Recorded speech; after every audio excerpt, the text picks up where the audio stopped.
dapat materi yang sangat-sangat insightful dari pemateri hari ini gitu ya. Jadi dapat banyak insight baru gitu ya. Jadi seru banget. Saya dari Malang khusus untuk acara ini aja.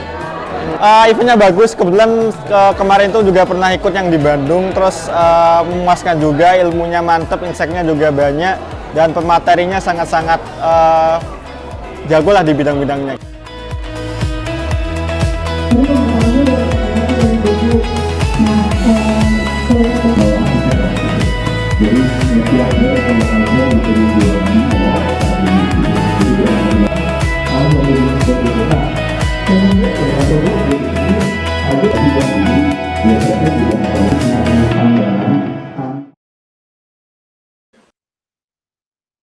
Halo semuanya, selamat sore. Terima kasih sudah bergabung di Ngabuburit Session, Expertify, dan MGB First hari ini. Mungkin sebelum kita mulai, aku izin memperkenalkan diri terlebih dahulu. Perkenalkan, nama aku Desi dari Expertify, dan hari ini akan menjadi moderator untuk sesi kita pada hari ini. Nah,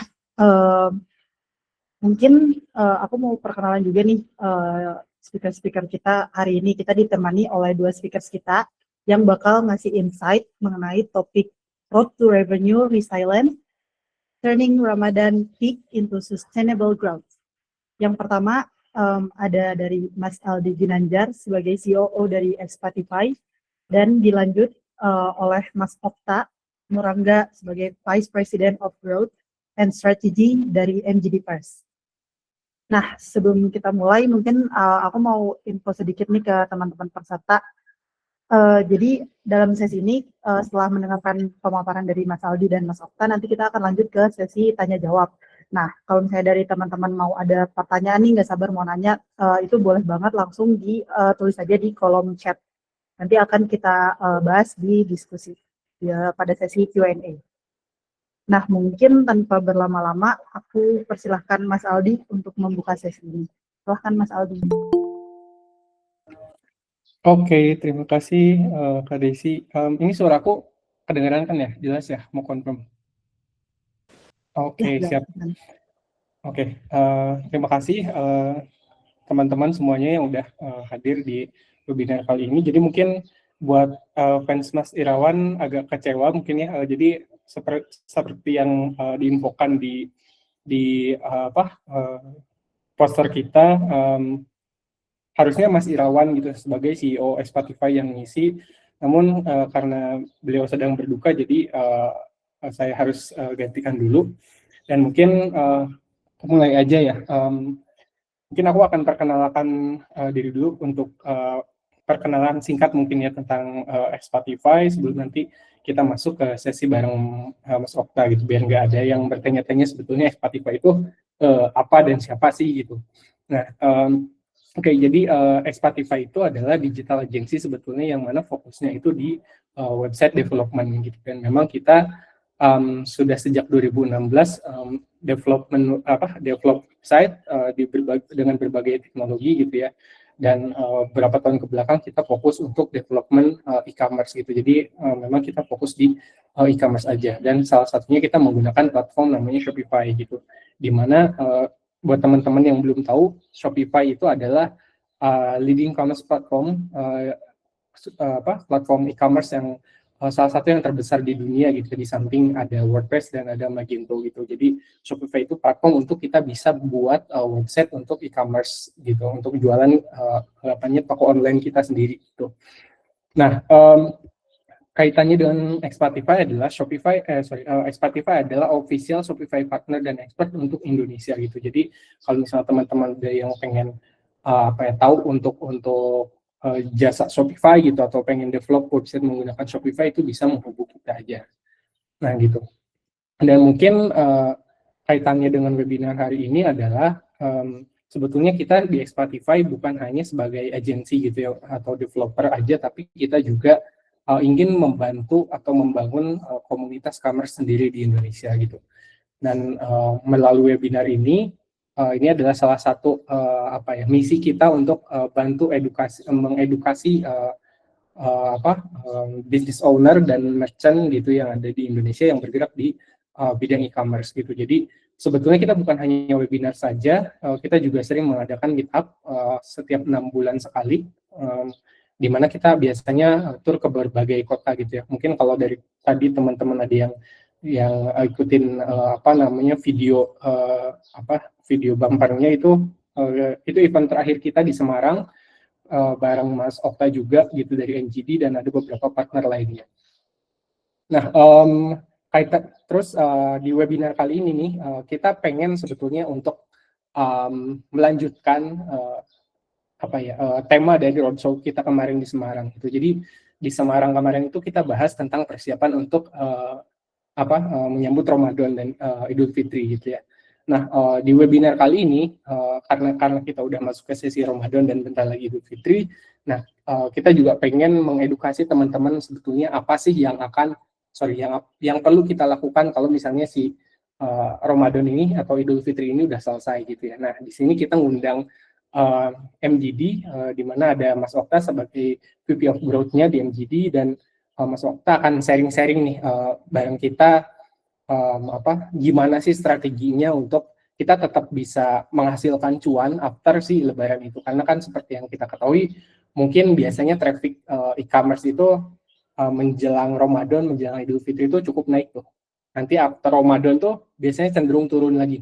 Nah, di sesi ini kita akan belajar bareng dengan Mas Okta gimana sih caranya biar trafficnya itu atau kurvanya itu after Ramadan itu kita tetap bisa bagus, bisa oke, dan tetap menghasilkan cuan.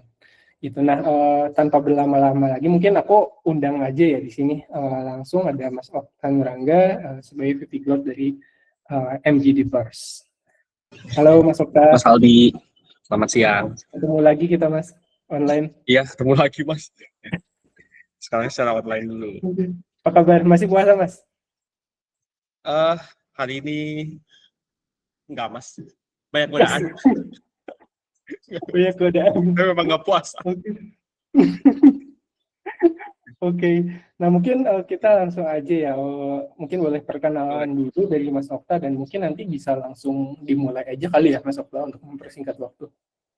Oke, siap. Saya sekalian izin share screen ya, nanti pengenalan. Oke.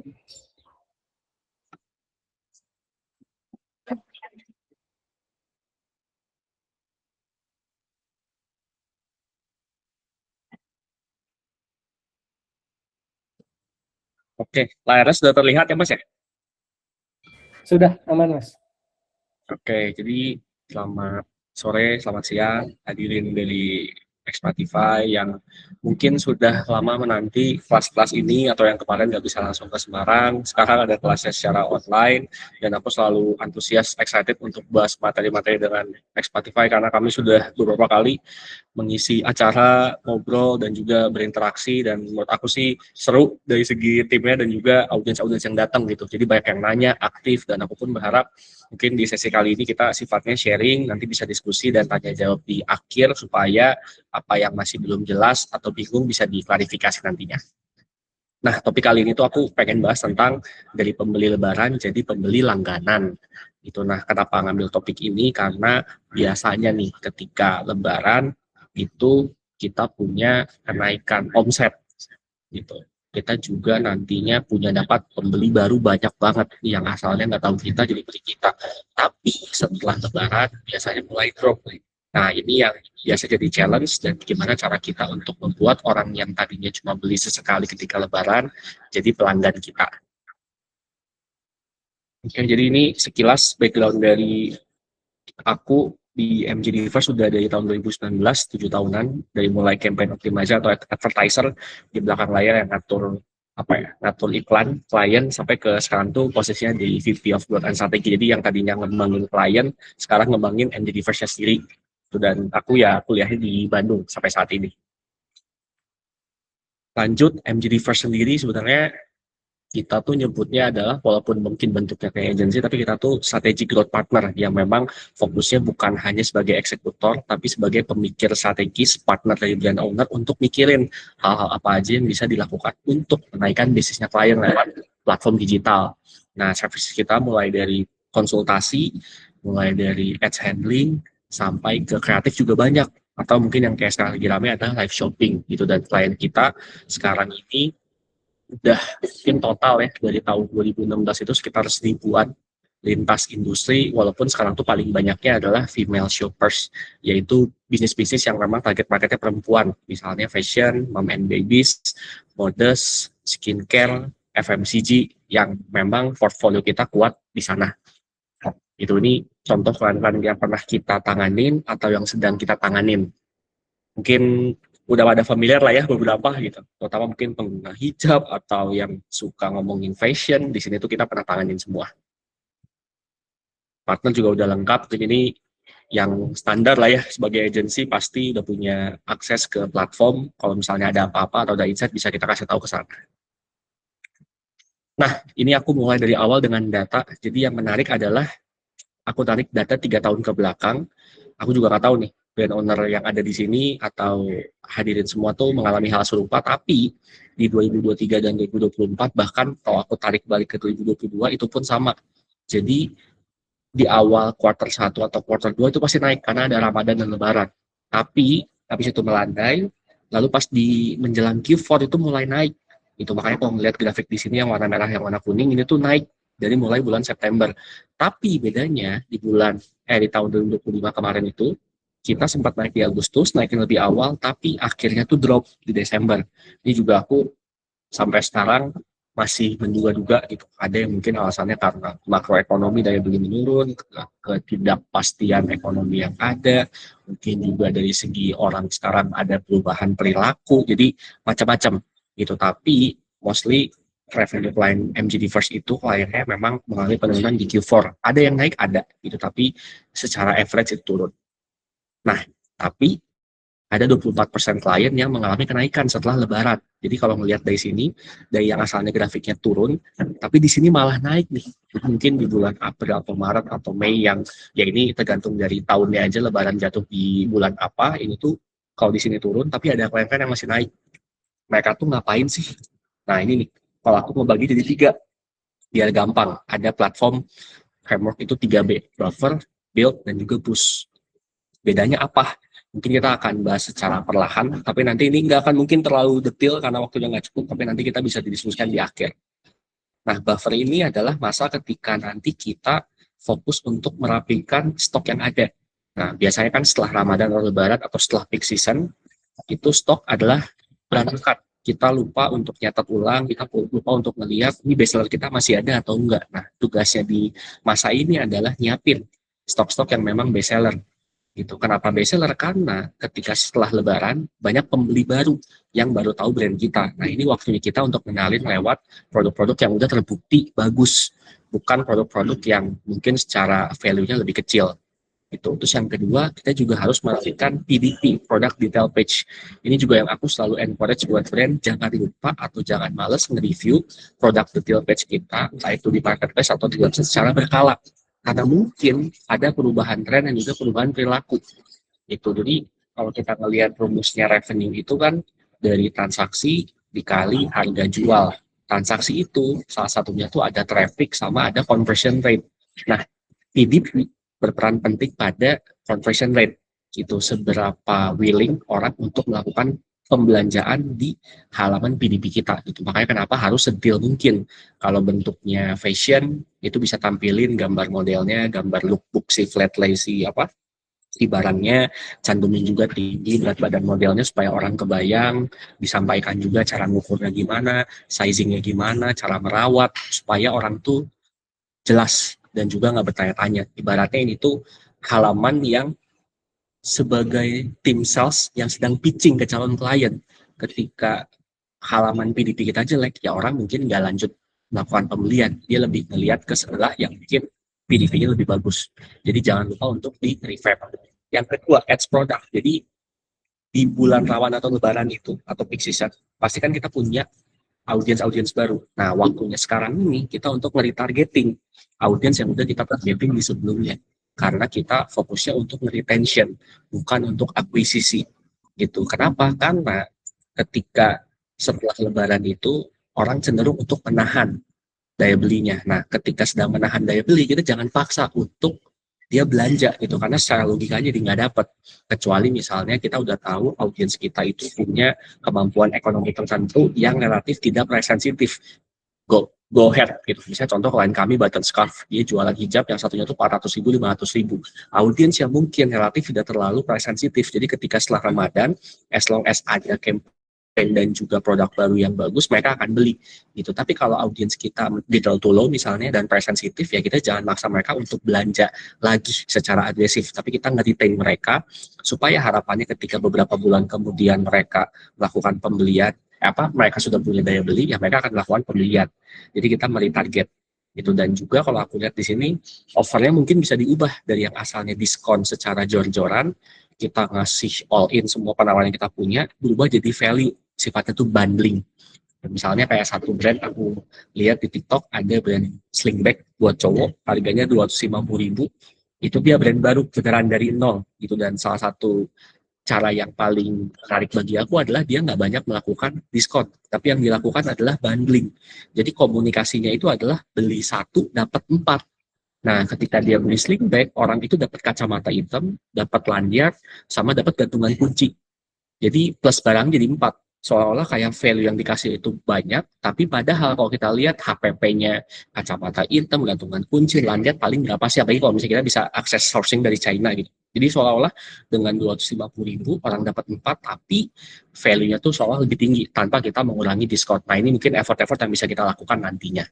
Jadi revenue di sini tidak drop signifikan. Kalau drop sih pasti ya, karena jarang sekali ada brand yang dari awal tahun sampai akhir tahun itu revenue-nya stabil, itu bisa dibilang mungkin top 1%, dan itu pasti jarang jumlahnya, dan lazimnya malah drop, dan itu wajar gitu. Nah, gimana caranya supaya dropnya tidak terlalu signifikan, itu yang bisa kita lakuin. Ini ada checklist-checklistnya juga, nanti mungkin materinya bisa dilihat supaya tergambar.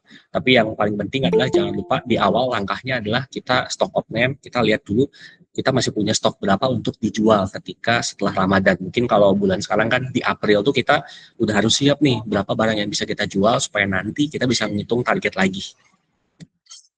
Nah, di sini fase build, jadi 15 sampai 30 hari setelah fase buffer gitu. Mungkin kalau timeline-nya bisa menyesuaikan dengan brand masing-masingnya, nggak harus ajak, tapi biasanya kalau aku ngelihat ya 1 bulan 2 bulan awal kita memang masih nge-maintain, masih nge-retain dari klien, dari customer-customer yang ada di Ramadan atau Lebaran. Nah, ini mungkin fase yang kita udah mulai ibaratnya ancang-ancang untuk kita scale up.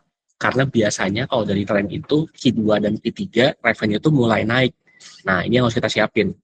Jadi di build ini kita udah mulai harus agresif meretarget customer kita di awal gitu, terutama dengan iklan-iklan retargeting. Itu. Dan juga kalau ngelihat di sini adalah jangan malu untuk mengedukasi pelanggan. Gitu, karena aku pun sampai sekarang masih ada beberapa produk yang mungkin cara pakainya aku nggak pasti tahu gitu, kayak misalnya produk perawatan pria gitu. Nah, gunanya edukasi adalah membuat aku supaya makin tahu sehingga timbul consideration dan pada akhirnya mau membeli produk. Jadi kita jangan beranggapan kalau kayaknya orang mah pasti tahu cara pakai produknya, belum tentu. Kayaknya orang mah pasti tahu nih kalau kita ada promo segala macam, belum tentu. Jadi jangan sungkan untuk membuat konten atau membuat kampanye yang memang mengenalkan produk kita gitu, dan segamblang mungkin itu bisa dikenalkan, itu akan baik. Mungkin aku kasih contoh, kalau di fashion cowok itu ada namanya Hendy Dion, dia kreator di TikTok yang mungkin teman-teman pernah lihat, dia pakai kacamata, tatoan, dia orang Bandung dan dia suka mengiklankan produk-produk clothing Bandung.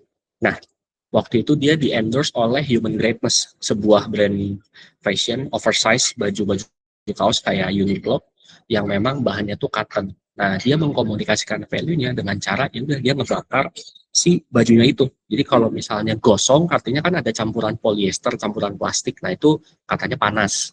Nah, kalau dibakar itu jadi abu, itu beneran cotton gitu, karena memang bahannya ya beneran organik dan lembut. Jadi segamblang itu untuk dia ngasih tahu kalau ya produknya itu full cotton gitu.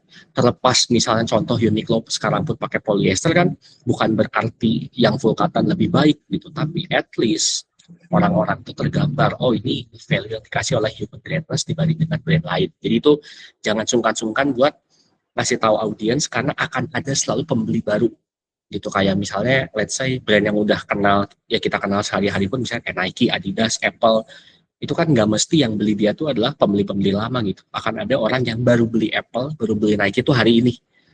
karena mereka baru dapat consideration-nya sekarang, jadi jangan sungkan.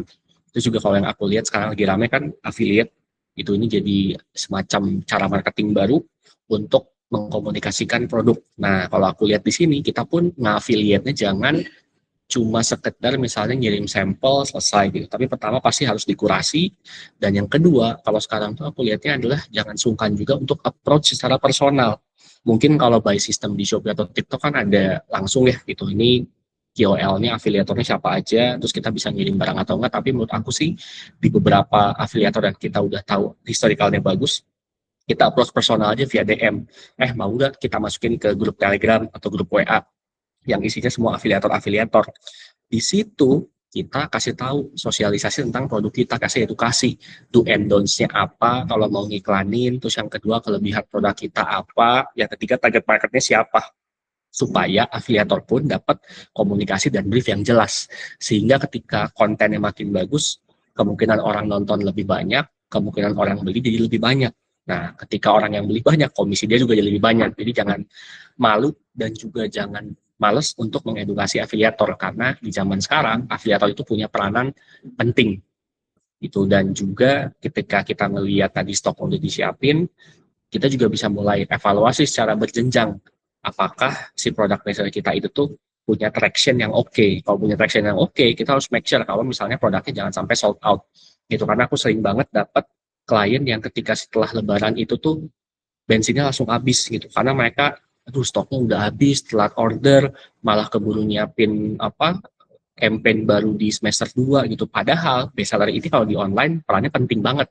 Beda kayak kalau misalnya di offline, itu yang penting SKU-nya banyak, size-nya lengkap, orang bisa jualan. Tapi kalau di online, mungkin produk-produk yang laku itu aja gitu. Tapi as long as itu bisa ada terus, ya orang akan beli. Gitu. Next, ini fase push. Jadi kalau di fase push ini kita ngelihat udah mulai scale up. Jadi kalau misalnya aku ngelihat di sini back ke grafik, nah di tahun 2025 kalau kita lihat kan memang ada drop signifikan di bulan April gitu. Tapi yang menariknya adalah dari bulan April sampai bulan Agustus ini ada sedikit kenaikan, yang artinya ini tuh bergantung juga dengan momentum yang bisa diciptakan oleh brand. Misalnya ada brand yang dia itu anniversary-nya di bulan misalnya Juni, Juli, Agustus. Di Agustus pun ada yang misalnya dia hari kemerdekaan, ada yang back to school, ada yang lebaran haji, ada yang Idul Adha misalnya. Jadi macam-macam. Kita juga bisa ngawinin campaign dan produk yang kita bikin itu dengan momentum yang ada gitu. Jadi walaupun mungkin tidak setinggi lebaran atau Ramadan, tapi paling tidak bisa punya traction yang oke, sehingga dropnya itu nggak drop-drop banget lah gitu. Sehingga nanti pada akhirnya pas di Q4 traction kita tuh bisa oke lagi, karena kita berharap di tahun ini Q4 bisa kembali seperti tahun-tahun semula yang memang tractionnya itu bagus dan juga oke. Gitu. Dan di fase boost ini jangan lupa juga kalau di MGD First kita itu pasti punya media plan. Media plan itu alokasi budget yang mau kita spending ke setiap platform itu khusus ketika tanggal payday ataupun tanggal kembar. Karena kita juga nggak bisa memungkiri audiens itu tuh udah nungguin 33, 44, 55, 66, 77, pokoknya sampai terakhir lah 12 misalnya. Nah, ketika kita mau spending ke sana, make sure budgetnya tuh beda sama budget harian. Karena memang di momen itu audiens sudah antisipasi dan juga mereka udah beli. Dari 1 bulan revenue, mungkin tanggal kembar dan payday itu cuma bisa sampai 30-40% dari total bulanan. Nah, makanya kenapa kita juga perlu keseriusan untuk di sana. Jadi stoknya disiapin, manpower juga disiapin, jangan sampai lupa spendingnya pun di scale up gitu. Jangan segan-segan lah gitu ketika lagi momennya tinggi. Terus juga yang kedua, kita juga mulai bahasanya, nyiapin konten-konten yang sifatnya itu awareness gitu. Jadi jangan lupa juga ketika momennya sudah kita retargeting sebelumnya, awareness-nya juga dikembangin lagi, karena momen ini kita bisa mencakup audiens yang lebih luas lagi gitu. Dari yang asalnya kita awareness-nya udah tinggi, terus kita bisa ngincer conversion, terus agak drop karena kita memang sisi lagi turun, kita retargeting, maintain loyalty. Nah, di momen yang mau menjelang Q3 dan Q4, kita bisa naikin lagi awareness-nya supaya ngincer audiens baru lagi gitu. Karena nanti pun kita akan mengalami banyak pelanggan baru yang kita sebelumnya pun nggak tahu gitu. Entah itu mereka cuma bisa sekali belinya atau bisa berkali-kali. Itu dan di fase ini pun kalau menurut aku jangan lupa untuk minta feedback ke customer. Caranya bisa banyak. Yang paling gampang misalnya cantumkan QR code di setiap pembelian packaging si customer. Nanti ketika mereka rating, mereka nge-scan, bisa masuk ke rating-rating tertentu supaya dia bisa masukin penilaiannya. Jadi kita tahu nih, apakah dia puas atau enggak dengan layanan kita gitu. Mungkin dengan produknya puas, tapi bisa jadi pelayanan CS-nya lama, bisa jadi, atau malah kebalikan. Itu kayak produknya sih ternyata nggak sesuai ekspektasi gitu. Cuma emang si karyawan kita bisa ngejelasin dengan baik gitu. Walaupun ya udahlah, nanti aku akan beli yang lain misalnya contoh. Jadi jangan lupa juga untuk tanya berkala feedback dari customer, karena apalagi kita banyak dapat pembeli baru. Terus yang kedua, ini yang jangan lupa juga adalah kalau menurut aku tuh di live stream. Kenapa live stream? Karena apalagi untuk produk-produk yang bisa di live streamkan, bukan jasa gitu ya. Live stream itu jadi kontribusi salah satu yang sekarang paling tinggi itu, bahkan di beberapa brand gede, bisa contoh aku sebut kayak Eiger atau Export misalnya, kontribusi dari live stream mereka tuh udah lumayan banget sekarang gitu, udah lebih dari 10% dari total revenue semuanya gitu. Jadi segede itu potensinya, tapi kita pun perlu waktu yang konsisten dan juga berkala, apalagi nanti ini mungkin ya sebelum after Ramadan, kita juga ke Ramadan ini kan ada jam-jam sahur ya, jam-jam sahur sama jam-jam ngabuburit. Nah itu juga jangan lupa live stream harus gencar, karena di momen itu memang audiens tuh lagi mantengin HP sering dan juga punya kecenderungan untuk belanja produk ketika memang kontennya menarik. Terus juga kalau melihat dari sini ads-nya jangan lupa juga tadi yang aku bilang, naikin bertahap dari mulai tadi fase build sebelumnya kita scale ke 20%, 30%, sampai pada akhirnya mungkin di momen tertentu bisa 100% dari budget harian awal. Jadi jangan di awal itu kita langsung 100% karena nanti algoritmanya bingung, machine learning-nya si Facebook, si Shopee, si TikTok itu bingung. Naikinnya secara bertahap gitu. Tapi once bertahap itu hasilnya bagus, ya udah kita scaling, jangan segan-segan. Itu. Terus juga kalau melihat dari sini, momen ketika kita juga bisa memanfaatkan KOL untuk memasarkan produk kita dengan awareness yang lebih luas. Jadi jangan takut juga untuk pakai KOL gitu. Walaupun di era sekarang ada orang-orang tuh bilang kayak kayaknya KOL mah dia dibayar. Orang jadi jadi ragu untuk beli barang dari KOL karena tahu pasti itu tidak genuine. Belum tentu itu gimana cara kita mengkomunikasikan gitu. Dan kalau aku sekarang melihatnya, dibanding dengan kita nge-hire satu KOL yang mahal, misalnya contohnya kita nge-endorse produk kita misalnya kecantikan, kita nge-endorse Raffi Nagita bayar 50 juta sekali posting misalnya, itu akan jauh lebih tidak efektif dibanding dengan kita nge-hire selebgram atau kreator yang lebih kecil tapi banyak, tapi periodenya sering. Misalnya contoh, kita nge-hire satu orang makro 500.000 followersnya, tapi kita nge-endorse dia selama 3 bulan. Itu akan lebih berimpact dibanding dengan satu kali gitu. Ibaratnya kayak one hit wonder. Nah ini juga jangan jadi lupa kalau misalnya orang pun bisa lupa gitu dibanding dengan orang sekali jebret langsung masif, tapi bisa pelan-pelan tapi terus-terusan gitu, supaya pun nanti terbentuk persepsi kalau si KOL ini memang beneran pakai produknya, bukan dibayar. Jadi mainin persepsi juga penting ya. Mungkin kalau kita ngelihat kayaknya dia mah nggak akan mungkin nih pakai ini, pasti dibayar kalau cuma sekali posting. Tapi kalau dia 3 kali posting, 5 kali posting, 12 kali posting, bahkan mungkin orang jadi mikirnya kayaknya dia pakai beneran deh. Persepsi juga penting di sini. Itu. Dan tadi yang aku udah sampaikan, konten-konten juga bisa dimaksimalkan yang bentuknya itu awareness gitu. Yang campaign-campaignnya memang mengarah untuk dapetin traffic. Ini juga penting, kenapa? Karena nanti di Q4 kita harus dapetin full audience yang lebih banyak. Karena tujuannya kita juga pengen ngebuang barang di Q4 dan juga pengen dapetin sales yang lumayan juga di Q4-nya. Jadi kalau misalnya bisa dikasih analogi, ketika Ramadan atau Lebaran itu, most of the brand, revenue naik 2-10 kali lipat dibanding revenue normalnya. Tapi ketika Q4 mungkin bisa 2-5 kali lipat. Jadi tetap tinggi, walaupun nggak setinggi Ramadan atau Lebaran. Makanya kita udah harus nyiapin si pola audiensnya, awareness-nya dari setelah fase boost ini, supaya nanti ketika pas di Q4 kita bisa ditargeting ulang, dan juga budgetnya bisa dimaksimalin. Ini recap semuanya, banyak banget sebenarnya.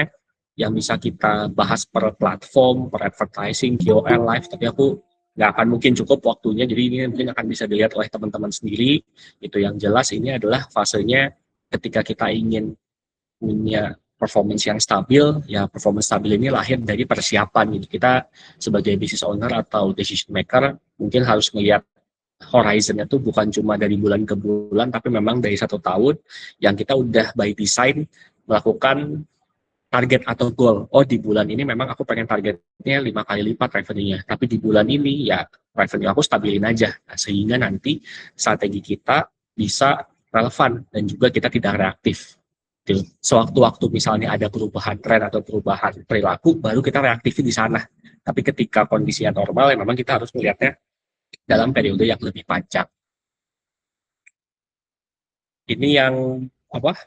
Yang next action bisa kita lakukan. Jadi kalau dari aku sih sebenarnya ketika di online ini, ketika kita punya 3-5 hero SKU, ini sebenarnya udah cukup untuk meleverage revenue yang kita punya gitu, karena ini balik lagi ini online bukan offline yang memang harus banyak SKU tapi semuanya mungkin laku dikit-dikit. Kalau di online ini bahkan aku punya brand dulu Hijack Sandals, dia dari 2017 jualan sendal namanya Alto, si artikelnya mungkin ada yang punya juga di sini, itu tuh baru discontinue tahun 2023 atau 2024 aku lupa. Jadi sepanjang tahun itu ya dia menghasilkan best seller. Sejauh memang marketnya masih suka, kita belum rebranding, ada perubahan strategi, ya jual aja. Jadi jangan gengsi buat, kayaknya ini udah nggak relate segala macam, as long as masih menghasilkan ya gas. Itu tuh juga yang tadi underrated adalah mengimprove PDP, Product Detail Page, yang jangan sampai kita juga sepanjang tahun isinya tuh sama semua gitu. Apalagi kalau misalnya jualannya marketplace, Shopee, di awal tuh kita udah harus tampilan depan, katalognya memang udah jelas, misalnya kalau jualan makanan atau kosmetik, misalnya tulisin halal, terus juga cantumin brand promise-nya kita apa, value-nya gimana, sizing-nya atau warnanya buat nunjukin misalnya supaya orang dari awal tuh langsung kebayang. Karena sekarang pilihan begitu beragam, jadi kita yang dari awal udah langsung memberi batasan kepada customer untuk melakukan pembelanjaan. Begitu dari aku, sekian Mas Aldi, terima kasih banyak. Mungkin nanti bisa kita diskusi. Wow, ngeri ini daging banget nih isinya ini buat teman-teman yang puasa, ini daging yang bisa dikonsumsi ya ketika lagi puasa. Bukan real daging tapi emang materinya daging banget. Betul. Keren. Nah, bikin kolesterol lah, cukup Mas. Ini bikin sehat ya Mas. Oke, buat teman-teman kalau yang Betul. ada yang mau bertanya boleh langsung di ini aja kali ya, di chat gitu. Nanti aku pengen diskusi dulu sih sama Mas Okta, ini menarik banget nih frameworknya tadi tentang apa buffer, build sama boost. Aku sempat nyatet juga sih beberapa hal ini, seru. Nah, mungkin aku pengen nanya dulu tentang apa yang sesi buffer ya Mas. Tadi kan kita perlu mengalokasikan mumpung si apa Lebaran masih agak semingguan lagi nih gitu buat teman-teman, jadi mungkin masih bisa prepare. Kita kan harus kayak spare si SKU-nya nih gitu sebelum nanti kehabisan, karena tadi kalau habis kan keburu repot gitu yang nggak bisa disiapkan untuk campaign selanjutnya. Nah, ada kondisi ideal nggak sih Mas sebetulnya SKU-nya tuh berapa persen gitu yang perlu kita alokasikan gitu? Mungkin untuk sebatas ke mancing campaign after Lebaran kah atau gimana gitu? Oke, jadi mungkin bahasanya apa ya? Rule of thumb-nya kita tuh harus nyiapin stok berapa banyak sih ketika Ramadan atau Lebaran. Nah, kita tuh mungkin jawaban detailnya harus melihat dari historical data masing-masing brand. Ada namanya sales through rate. Itu tuh buat mengcompare antara berapa banyak penyerapan atau penetrasi produk yang laku dibanding inventory. Misalnya contoh, sales through rate-nya 33%. Artinya kalau kita punya stok senilai 100 juta, itu tuh sebenarnya yang laku cuma mungkin 33 juta atau 30 juta sepertiganya. Karena misalnya ada faktor dari sizing yang broken size gitu. Atau misalnya ada produk-produk yang memang secara SKU itu lebih laku dibanding SKU lainnya, dan itu sangat wajar gitu. Mungkin beda kayak misalnya contoh produk-produk yang nggak ada sizing, misalnya parfum atau hijab yang memang nggak ada sizing, sales rate bisa lebih tinggi. Kayak button scarf tuh misalnya dia punya inventory let's say 100 juta, itu tuh bisa jadi yang laku tuh 90 juta atau 95 juta atau bahkan 100 jutanya. Jadi sales rate dia 100% gitu. Nah, kalau melihat dari Lebaran atau Ramadan, kalau dari kami sih biasanya nyaranin kalau nggak ada datanya at least dia 3 kali lipat lah, sehingga lebih baik nanti itu kita pusing untuk ngebuang barang daripada nggak punya barang sih kalau buat Ramadan atau Lebaran ya gitu, karena menurut pengalaman kami ke klien-klien tuh lebih gampang ngebuang barang setelah Ramadan, misalnya let's say nih pahit-pahitnya nggak laku dibanding dengan kita nggak punya barang untuk jualan di Ramadan, karena itu lebih nyesek lah gitu. Mungkin nanti di skala tertentu PR kita adalah kita udah punya barangnya tapi kita malah nggak bisa keep up sama si stoknya gitu, karena ternyata audiensnya lebih membludak, itu ada kasusnya gitu. Tapi untuk di awal paling nggak let's say kita 3 kali lipat lah dibanding dengan stok di bulan-bulan normal. Oke.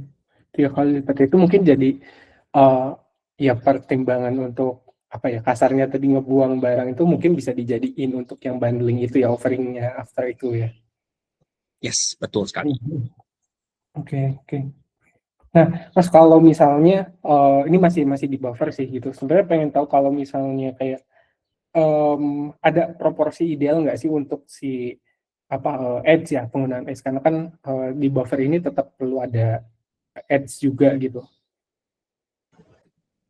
Oke. Jadi kalau advertising itu di klien-klien kami yang female shoppers rata-rata mungkin besarannya antara 5-20% dari revenue. Jadi misalnya revenue dia 100 juta ya budget ads-nya 5-20 juta tergantung dari skala brand dan juga fasenya. Makin besar suatu brand, makin brand itu dikenal, budget ads-nya biasa lebih kecil. Jadi budget yang gedenya adalah budget marketing, misalnya buat campaign, endorse KOL, atau mungkin bikin store offline. Nah, kalau ads tadi 5-20% dari revenue, kita bisa alokasikan lagi platform mana yang menghasilkan revenue lebih banyak. Misalnya contoh tadi, dari 10 juta advertising yang kita punya, paling banyak di Shopee misalnya menghasilkan penjualan. Ya kita bisa nge-push lebih banyak ke sana, misalnya 50-70% dari kita ke Shopee.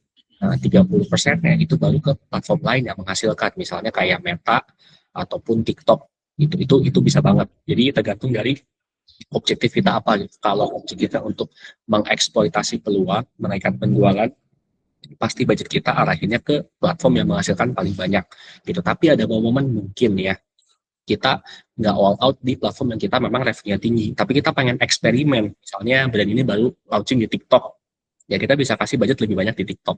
Jadi sebenarnya tergantung dari objektif kita apa gitu. Cuma yang jangan sampai lupa adalah walaupun kita berjualan di marketplace misalnya, budget buat awareness pun perlu dijaga. Ini yang biasanya kita pakai bantuan Meta CPAS CPAS, Collaborative Performance Ads Solution. Nah, ini yang sebagai sumber traffic kita gitu dari media sosial diarahin ke Shopee atau diarahin ke platform lain. Nah, ini jangan sampai kurang, karena kalau kita cuma ngandelin budget Shopee iklanku yang ngarah ke conversion, ujung-ujungnya nanti akan mahal dan kita akan kekurangan traffic.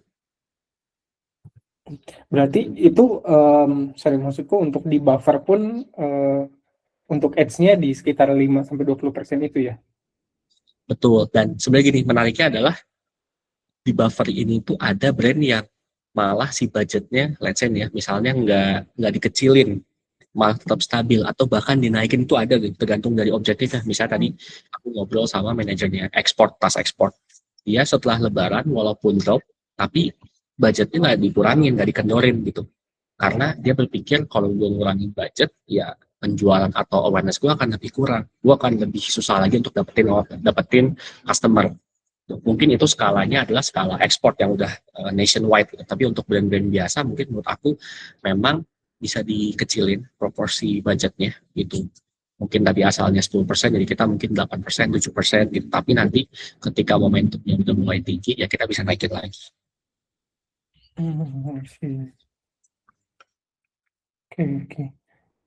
Nah, kalau misalnya, berarti sebetulnya di fase buffer ini masuknya lebih ke apa ya? Mungkin apakah lebih didominasi untuk awareness kah, atau sebenarnya proportion antara awareness, consideration, dan conversion itu gimana sih di fase buffer ini? Karena kan tadi Mas Okta bilang nggak perlu terlalu ngoyo untuk ngajak orang purchase kan gitu. Ya, betul. Mungkin di fase ini tuh kita banyaknya ke consideration yang sifatnya kita mengenalkan brand atau produk secara keseluruhan, karena di awal itu kita tahu ketika momen lebaran banyak pembeli baru ini bisa macam-macam tertarik sama brand kita, tapi mostly karena memang ada promo atau diskon. Nah, supaya si pembeli baru ini tahu value-nya brand kita apa, ya kita kasih konten-konten yang sifatnya tuh bisa kasih edukasi gitu, yang sifatnya tuh naikin consideration dia. Misalnya contoh konten demo ketika pakai produk, konten how to wear atau how to use, konten-konten ketika produk kita dipakai oleh KOL. Nah, konten semacam itu yang bisa menaikkan consideration mereka gitu, supaya ketika mereka misalnya pada fase ini, oh duit gue udah habis nih karena udah dibelanjain ketika Ramadan, dia at least tahu brand kita apa gitu. Dia tahu kita siapa dan jualan apa. Jadi ketika momen kita nanti dia punya uang, ya kita bisa retarget lagi. Mungkin di fase level ini budget consideration ini bisa setengahnya gitu, 50%. Sisanya budget awareness dan juga conversion gitu. Dan yang harus diingat adalah budget conversion itu jangan 100% karena dia akan mahal. Oke, oke. Mantap, thank you Mas. Ini kebetulan udah ada beberapa orang partisipan yang nanya, mungkin aku bacain satu-satu ya, Mas ya. Boleh. Dari Kak Ivan Reza Fatlevi, apa saja indikator yang bisa digunakan untuk menentukan kapan sebuah campaign ads perlu di scale up dan kapan sebaiknya dihentikan atau dioptimasi kembali? Gimana Mas? Oke, indikatornya tergantung dari objektif campaign tersebut. Misalnya contoh campaign yang buat awareness, berarti yang kita nilai adalah link clicks, impression, terus juga CPM, terus juga mungkin di beberapa tuh ada ad recall lift, itu yang kita lihat gitu. Dan kita jangan ngelihat conversion karena nggak relate, tujuannya satu buat nyebarin nyebarin iklan ke seluas-luasnya, makanya jangan dinilai berdasarkan conversion, tapi dinilai berdasarkan tadi tuh CPM, impression, video views, terus juga link clicks bisa lah, tapi mungkin link clicks juga bisa masuk ke consideration, jadi tergantung dari objektifnya.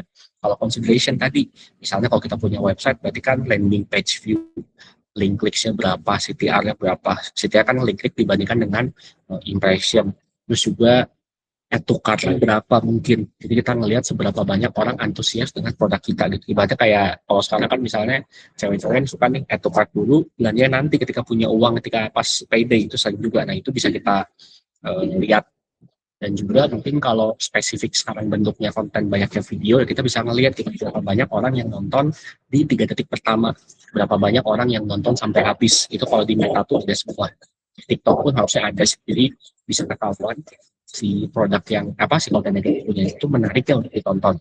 Kalau conversion objektifnya jelas, kita melihat dari cost per purchase, cost per add to cart, jumlah conversion, purchase, itu yang kita lihat. Ada pure kita mah pengen jualan, dan juga ROAS, jangan lupa gitu. ROAS atau ROI tergantung dari platform dan cara perhitungan yang kita pakai. Makin tinggi ROAS sebenarnya makin bagus, cuma nanti ada kalanya ketika ROAS itu terlalu tinggi, apakah budget yang kita set itu udah optimal gitu. Karena kan sebenarnya untuk naikin ROAS paling gampang adalah turunin aja budgetnya gitu. Nah, kita kan nggak pengen ROAS itu naik karena penurunan budget, kita pengennya ROAS naik, GMV naik, atau nggak revenue naik. Nah, nanti kita harus menyeimbangkan antara kenaikan ROAS dan juga kenaikan spending supaya optimal. Jadi jangan sampai ROAS itu kecil banget, tapi jangan supaya gede banget dengan spending yang sebenarnya nggak naik-naik amat. Jadi GMV kita nggak maksimal. Berarti memang metriknya juga perlu ada target matrix tertentu ya, kayak di awareness itu yang ditargetin berapa gitu kan ya. Untuk konversinya berapa. Oke. Gimana Kak Ivan, apakah terjawab? Atau mungkin masih ada follow up question? Oke, mungkin oke, siap. Terima kasih. Selanjutnya pertanyaan dari Kak Indah. Hai Kak, saya punya produk masih baru dan butuh branding, yaitu wellness drink. Masih sepi respon market dari e-commerce. Tolong saran jitu Kak Okta untuk scale up sales produk baru yang saya jual di e-commerce. Nah, mungkin ada strategi khusus nggak Mas kalau misalnya produknya itu merupakan produk baru ya dan butuh mungkin ranahnya masih di branding awareness mungkin ya. Oke. Kalau ngomongin wellness drink, yang kita harus ketahui pertama adalah peluang itu tinggi. Kenapa? Karena secara tren global, kesadaran orang akan sesuatu yang sehat atau menyehatkan itu lagi naik. Entah itu minuman, makanan, suplemen, gym, ataupun hal lainnya, atau olahraga. Jadi secara global itu lagi naik. Nah, yang bisa kita lakukan sebagai brand baru adalah menurut aku di awal konteksnya, ya kita bisa menggunakan affiliate. Jadi affiliate ini yang nantinya akan kita misalnya contoh bagi-bagiin si wellness link kita, entah itu bentuknya sachet atau misalnya satu packaging, kita minta affiliate yang oke untuk iklanin produk kita, sehingga nanti kita muncul dapetin UGC, user generated content yang dihasilkan dari si customer kita atau dari afiliator. Nah, konten itu yang nanti jadi social proof untuk kita makin sebarluaskan melalui Instagram atau ads kita. Itu karena di awal challenge dari brand baru adalah mendapatkan kepercayaan dari konsumen. Ini beneran nggak ada brandnya? Ini brandnya bodong nggak? Ini beneran menghasilkan atau berkhasiat nggak? Nah, KOL ini atau afiliator yang fungsinya untuk membuat social proof-nya itu tuh naik gitu. Oh, ini udah dipakai kok sama 100 orang, ini udah dipakai kok oleh 5 orang. Jadi itu yang membuat kita jadi terpercaya gitu. Ketika orang udah tahu, dia jadi suka, timbul trust, nah itu yang akan buat pembelian gitu. Makanya kalau kita flashback misalnya 5 tahun ke belakang, 3 tahun ke belakang, ada brand namanya Scarlett Whitening, mungkin tahu semua lah ya, itu bisa naik. Kenapa? Karena emang dia pada saat itu endorse ratusan KOL di tas player, makronya ada, selebriti ada, yang menengah ada, mid, makro, nanonya ada, supaya orang tuh tahu gitu, brand baru butuh kepercayaan, dan ternyata banyak yang pakai gitu. Bahkan menurut aku ya, pada saat itu influencer yang mungkin ada di kota kedua atau kota ketiga, itu aja pakai Scarlett. Jadi itu yang membuat kayak, oh ini ternyata semua orang pakai Scarlett, di FOMO ya orang beli. Orang Indonesia kan suka FOMO ya, jadi itu bisa kita manfaatin. Nah, ketika nanti traction udah mulai ada, kita juga udah dapetin best seller pertama kita apa, nah itu yang di-boost via ads gitu. Jadi ads itu kalau bisa sih memang nge-boost sesuatu yang memang udah traction-nya kelihatan gitu. Kalau kita berharap ads itu bisa nge-boost dari awal, dari nol, harusnya agak susah. Kenapa? Karena ya ads itu kan mengamplifikasi apa yang sudah terbukti punya traction. Itu kalau dari awal kita berharap dengan naikin ads bisa naikin penjualan, udah terlalu kompleks, terlalu simpel kalau mikir seperti itu. Jadi kita juga perlu bertahap. Oke, wow. Berarti ya memang agak susah berarti ya kalau misalnya mau organik di awal ya Mas. Tetap perlu bantuan dari seenggaknya influencer gitu ya untuk naikin awareness-nya gitu ya. Betul, kecuali kitanya influencer gitu. Misalnya kayak yang punya influencer. Iya, kenal misalnya owner brand clothing di Bandung ada namanya Super Sentimental. Dia clothing sebut apa sih namanya streetwear di Bandung. Jadi dia bisa naik karena memang pertama dia ngerti desain produk, dia kenal sama mungkin hampir seluruh brand-brand lokal, brand owner di Bandung. Jadi ketika dia launching dari nol, dia bikin pameran di suatu rumah, ya dia ngundang anak-anak skena di Bandung lah. Jadinya awareness-nya tinggi dong.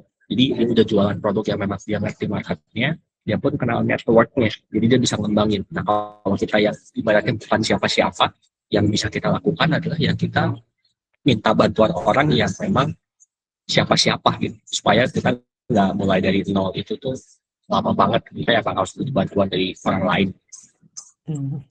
Oh, insightful banget nih. Gimana Kak Indah, apakah sudah terjawab atau mungkin Oke. Nah, mungkin follow up questions dulu ya dari Kak Indah. Ini suatu tantangan untuk saya membangun bisnis ini. Saya sudah mengerahkan afiliator atau KOL, tapi belum maksimal, Kak.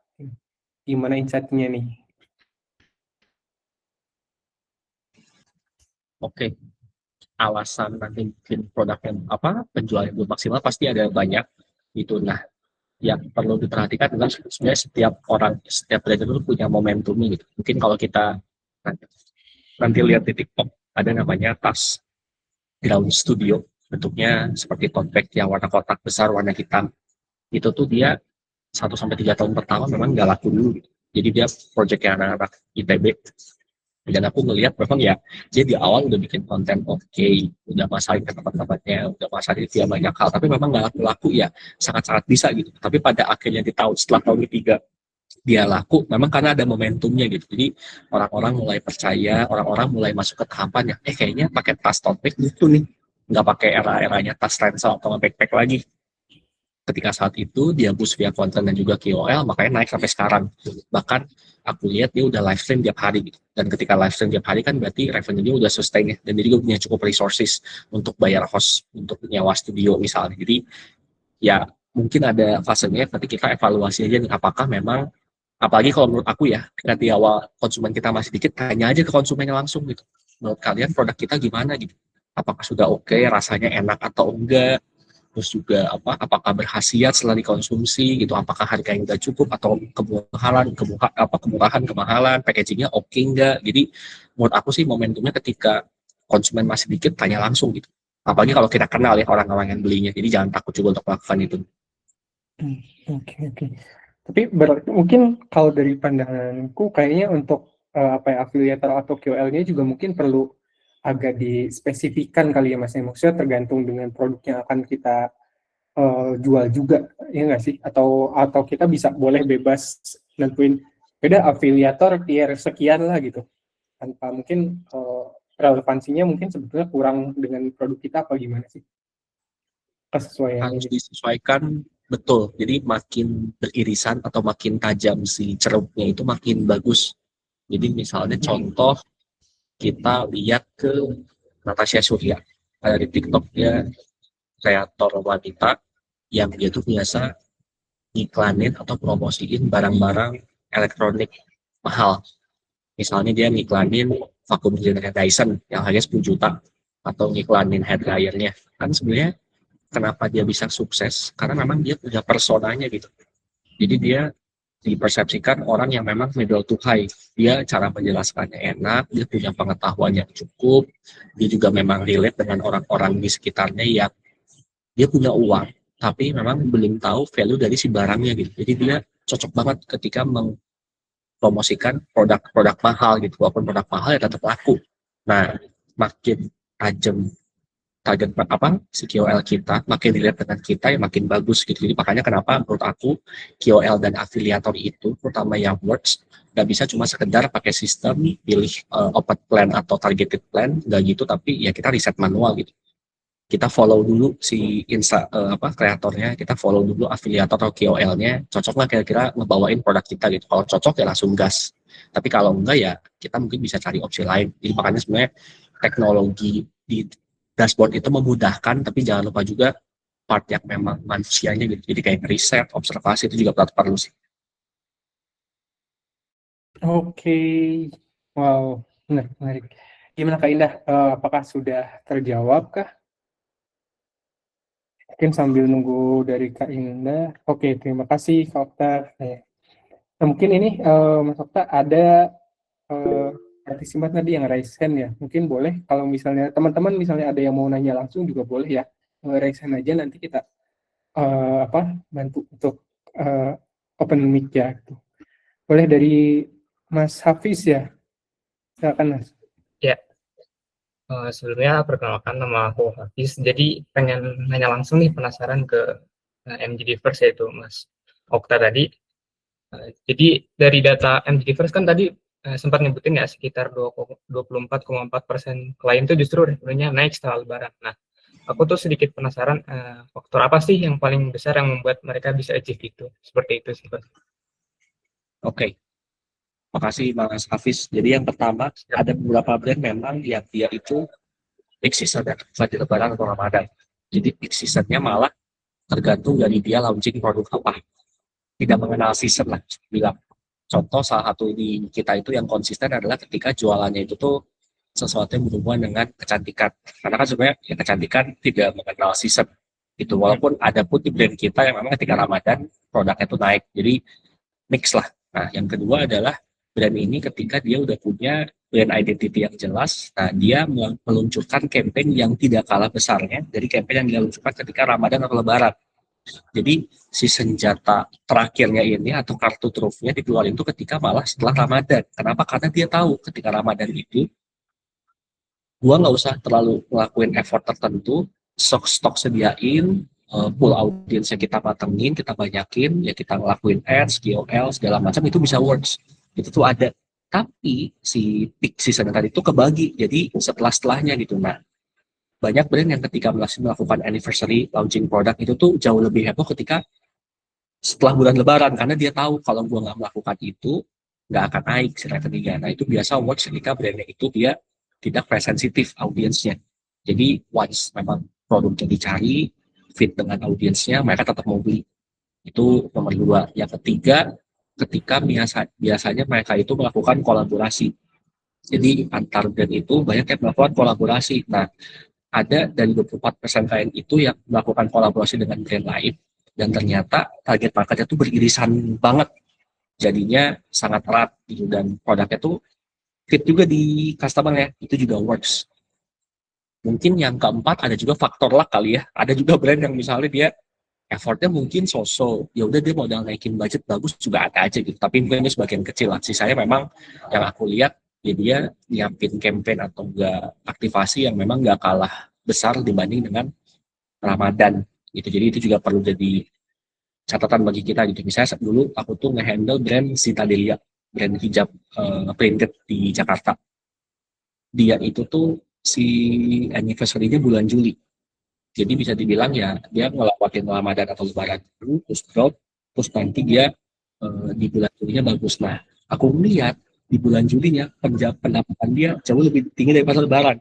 Karena memang pada saat itu dia bikin campaign anniversary yang bagus banget, kisahnya menyentuh. Bahkan dia waktu itu kolaborasi dengan Rihanda, dengan suaminya juga, bikin video di YouTube yang itu tuh bisa menaikkan emosinya gitu. Nah, produknya bagus dan pendapatannya jadi lebih tinggi dibanding Lebaran. Itu juga ada. Jadi tergantung nanti kita nyimpan tanggal-tanggal penting itu tuh di mana. Dan juga eksekusi jangan lupa, itu juga penting karena banyak juga ide itu bagus, ini belum pernah dilakuin atau bahkan ini kreatif tapi eksekusinya gagal ya nggak akan bagus juga. Oke, gimana Mas Hafiz? Terjawab Apakah banget Mas Okta. terjawab? Ya, terjawab banget. Terima kasih banyak sebenarnya Mas Okta. Oke, terima kasih Mas Hafiz. Siap. Mungkin satu pertanyaan lagi ya dari teman-teman. Ini dari Mas Ramadhani Saputra. Saya menggunakan Shopify dan sudah melakukan optimasi Google Merchant Center. Di beberapa market lain, produk saya bisa muncul dengan baik. Namun di Indonesia, produk saya masih kalah muncul di Google Shopping dan Google Image dibandingkan marketplace seperti Shopee dan Tokopedia. Apakah ada faktor lain yang perlu saya perhatikan atau optimasi tambahan yang bisa membantu meningkatkan visibilitas produk di Google untuk market Indonesia? Nah, ini kaitannya sama Google nih Mas, gimana ya? Karena mungkin akan jarang ya teman-teman pelaku bisnis di Indonesia yang memanfaatkan atau mengoptimasi Google gitu ya. Mungkin ada insight nggak? Kalau dibilang pengalamannya banyak atau enggak, jujur itu tidak banyak pengalaman untuk optimasi Google Merchant, tapi based on dari yang pernah aku kerjakan, yang memang pasti jumlahnya lebih dikit dibanding dengan orang yang jual di marketplace. Yang pertama pasti dia itu mengoptimalkan, mungkin konsepnya sama juga ya dengan marketplace hari ini, yang dia itu mengoptimalkan cuma dari judul produk, terus juga gambarnya, terus juga produk detailnya. Karena itu kan sesuatu yang masih bisa kebaca sama SEO tuh.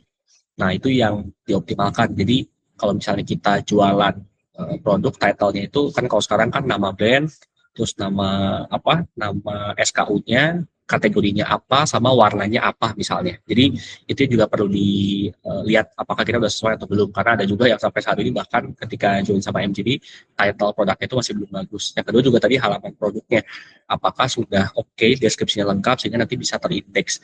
Yang ketiga aku lihat juga dari segi gambarnya, foto-foto produk, apakah sudah HD, sudah oke, terus juga apakah kita memasukkan alternatif text image, alt text image kalau misalnya kita suka ngupload di marketplace atau ngupload di website, bahkan di media sosial pun sekarang ada fitur itu kan, alt text image sebenarnya udah lama sih, cuma banyak yang masih belum tahu. Jadi kan sebenarnya si Google ini kan nggak bisa nge-crawl atau nge-index gambar, jadi dia lewat bantuan si alt text image ini. Nah, makin kita masukin semua alt text image ke gambar-gambar yang kita upload, ya makin tinggi kemungkinan nanti itu akan suatu saat di crawling dan juga pada saatnya muncul di Google. Jadi itu step-step yang bisa aku berikan untuk optimasi di Google Merchant.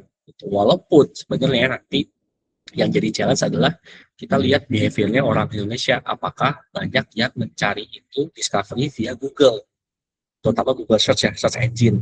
Kalau sekarang sih aku melihat dari datanya, makin dikit orang yang nyari via search engine, banyaknya langsung dari media sosial, terutama TikTok. Kalau kita ngomongin generasi yang lebih muda, jadi search engine itu pindah ke TikTok. Kenapa? Karena ya secara fitur dia makin canggih, terus yang kedua dia bisa langsung lihat videonya apa gitu, karena kan konten yang tren sekarang bentuknya video, sedangkan kalau di Google bentuknya gambar statik, terus juga tulisan-tulisan yang mungkin boring. Tapi di TikTok ini orang nyari misalnya baju apa ya, baju lebaran Bandung, itu bisa langsung muncul tuh konten-konten dari KOL, konten dari brand, konten dari afiliator, yang mana itu visibilitasnya sangat baik sehingga orang itu punya consideration untuk nonton dan pada akhirnya belanja lewat keranjang putih.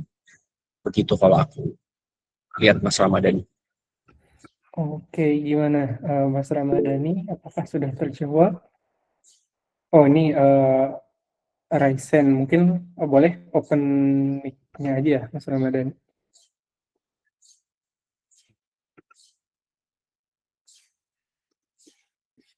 Atau salah pencet? Bisa salah pencet ya, mau ini, mau jempol tapi malah raise hand. Oke, sudah menjawab katanya. Iya. Oke, mungkin ini satu pertanyaan terakhir dari aku, Mas Okta. Tadi kan disebutin kalau dari fase buffer, build, dan boost ini usahakan dari buffer, mulai dari buffer dulu, jangan langsung ke boost. Tapi gimana sih kalau misalnya case-nya kita nggak ke buffer dulu nih, tapi langsung ke build? Gitu. Itu bisa kalau misalnya memang kita punya pencatatan dan juga punya resources yang mumpuni gitu, karena sebenarnya nggak jarang juga MGD itu misalnya dapetin klien yang ketika dia udah lebaran tadi mesinnya tuh habis, entah itu misalnya dia capek gitu, banyak banget misalnya ini mungkin sesuatu yang ciri khas Indonesia adalah ketika selesai lebaran mereka tuh kayak, aduh Mas Okta capek nih, kita istirahat dulu, kita jualan apa adanya aja lah gitu, itu tuh banyak. Jadi malah kami yang encourage mereka supaya, ayo Mbak, ini revenue masih banyak, hasil di ads masih oke, ayo kita boost lagi, itu jangan deh Mas Okta, tim-timku udah pada capek segala macam, itu tuh banyak gitu. Bahkan di lebaran sendiri banyak business owner yang misalnya liburnya tuh lebih panjang si tokonya gitu. Jadi ibaratnya mungkin secara pengelolaan merchant jadi nggak oke gitu. Tapi once kita udah punya sistem gudang yang bagus, manpower yang oke, produknya pun ada, mau kita scale up pun sebenarnya nggak masalah. Kan itu asumsinya adalah ada step by step ketika kita kondisi yang normal pada umumnya brand. Tapi ketika kita punya sistem yang outstanding, tiga silahkan. Sebagai contoh misalnya gini, di 2023 aku ingat ada brand MGD, brand hijab fashion, yang dia itu revenue-nya di lebaran 34M. Normalnya itu tuh cuma 7M. Jadi naiknya bisa dibilang ya 5 kali lipat lah ya. Nah, sebenarnya potensi penjualan dia itu bisa sampai 40M. Tapi karena gudangnya nggak bagus, dia pakai fulfillment pihak ketiga lokal, waktu itu daerah Bekasi, banyak yang salah kirim, banyak yang nggak sesuai, banyak yang kirimnya lama. Jadi dia memutuskan hamil berapa sebelum lebaran menutup semua store. Jadi karena isinya setiap kali dia live stream, setiap kali dia ngeposting konten itu tuh isinya hujatan. Kok malah nge-live sih, barang aku belum nyampe. Kok malah nge-live, ini kok aku udah mendekati lebaran. Jadi banyak kondisi seperti itu karena memang sistemnya nggak mumpuni gitu. Jadi sejauh memang kita bisa scale up, timnya ada, sistemnya oke, produknya ada, ya bisa scale up aja nggak masalah gitu. Yang penting tuh kalau menurut aku adalah komunikasinya pun harus beda gitu. Komunikasi ketika akhir lebaran kan ya fokusnya sama sesuatu yang value for money gitu, kayak kalau beli barang ini bisa dapetin lebih murah, atau ketika bundling bisa dapetin dengan harga sekian gitu. Tapi ketika setelah masa lebaran ini, menurut aku fokusnya adalah balik lagi ke brandnya. Kita nawarin value apa ke konsumennya, kita jualan produk yang kelebihannya apa, baik ke sana karena banyak pelanggan baru. Once kita bisa bikin konten itu, ya kita bisa scale up. Oke, wow, menarik. Ini teman-teman sekali lagi ini daging banget ya, banyak banget nih knowledge yang bisa kita dapat gitu di hari ini. Namun sayangnya mungkin Mas Okta ini karena keterbatasan waktu juga, mungkin last statement ya, dari closing statement dari Mas Okta mungkin boleh. Oke, closing statement dari aku adalah terutama untuk lebaran dulu kali ini, karena masih ada beberapa hari, manfaatin momentumnya, jangan sampai miss. Kalau kita ngerasa tractionnya udah mulai kelihatan, ya kita bisa scale up gitu, agresif budget, karena peluang lebaran ini kan nggak kejadian 2 kali ya, ini 1 kali dalam setahun, jadi harus dimanfaatin si momentumnya. Nah, ketika nanti lebaran, waktunya kita buat berbenah, ini stok beberapa banyak, feedback dari customer apa, jangan lupa untuk tanya feedback ya, karena menurut aku itu sesuatu yang mahal itu kayak nanya ke konsumen suka nggak atau nggak produknya, dia kira-kira harga produk kita tuh layaknya dijual berapa, kompetitor yang dia amati sebelum beli kita itu siapa, itu tuh sesuatu yang sifatnya, apalagi kalau kita punya store offline, kita tuh bisa mengamati, dan juga bisa ngobrol langsung gitu. Jadi aku kenal banyak brand yang dia tuh sukses karena dia bisa bisa mendapatkan gather information dari si offline ini supaya dia jadiin insight ke depannya, entah itu dia pengembangan produk ataupun misalnya inspirasi KOL yang harus di endorse karena si audiens itu senang sama si orang ini. Jadi banyak banget. Nah, di menurut aku ketika Ramadan ini expected di beberapa brand memang jadi slow, tapi kita juga jangan menyerah dengan keadaan. Apa yang bisa kita kontrol kita lakukan supaya hal itu bisa jadi bridging ke peak season selanjutnya di kuartal 4. Nah, jadi menurut aku manfaatin momentumnya, jangan lupa eksperimen, iterasi, dan juga nanti pada terakhirnya ketika udah dapetin momentumnya kita scale up.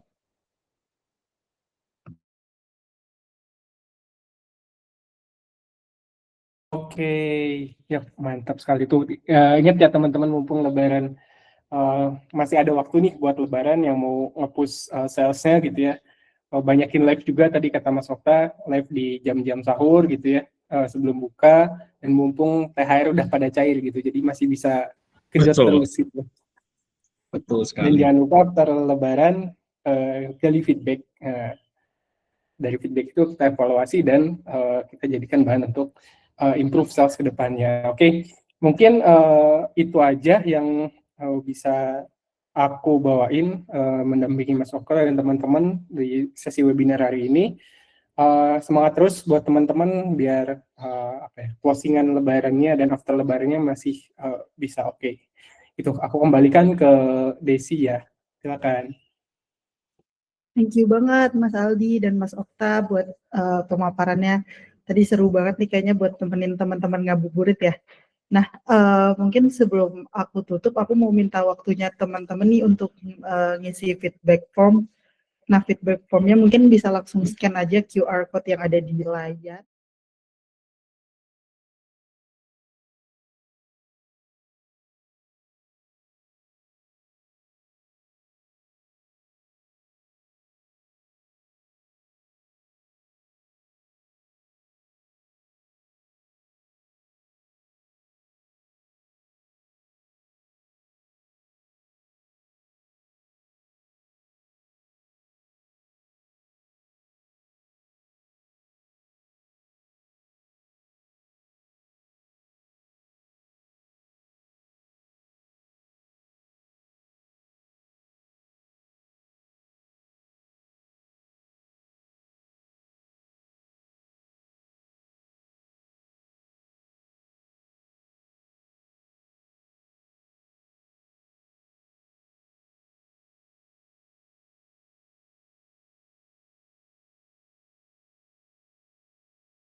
Terima kasih teman-teman. Terima kasih Mas Okta. Thank you.